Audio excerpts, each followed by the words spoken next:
In today's video, I'm going to teach you how to add products to your funnel in GoHighLevel. By the end, you'll know exactly where to click, what each screen means, and how to make sure your offer is ready to accept payments on your funnel. First, log in and open the correct GoHighLevel subaccount, the one where your funnel actually lives.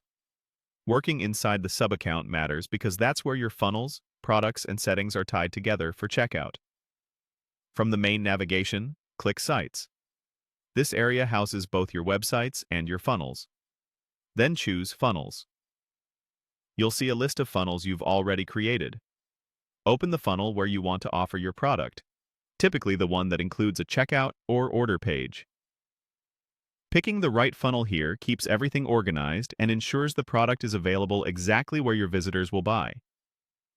Inside the funnel, look for the Products tab. This is the control center for what gets sold in that specific funnel.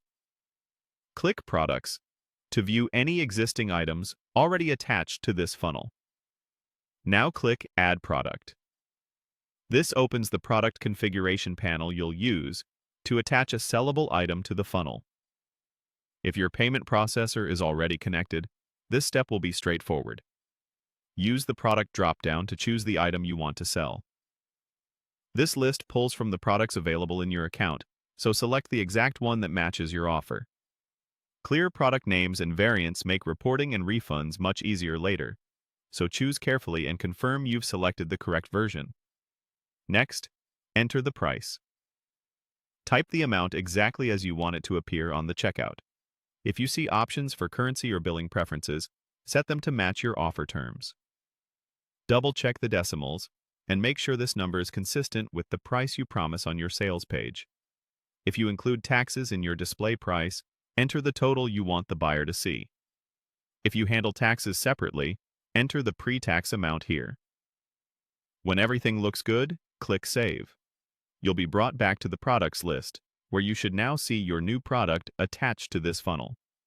That means your checkout can reference it during the order process. To recap the flow, open your subaccount, go to Sites, then Funnels, choose the funnel, open the Products tab, click Add Product, select your product from the drop-down, enter the price, and save. That's all you need to attach a product to your GoHighLevel funnel so it's ready for checkout.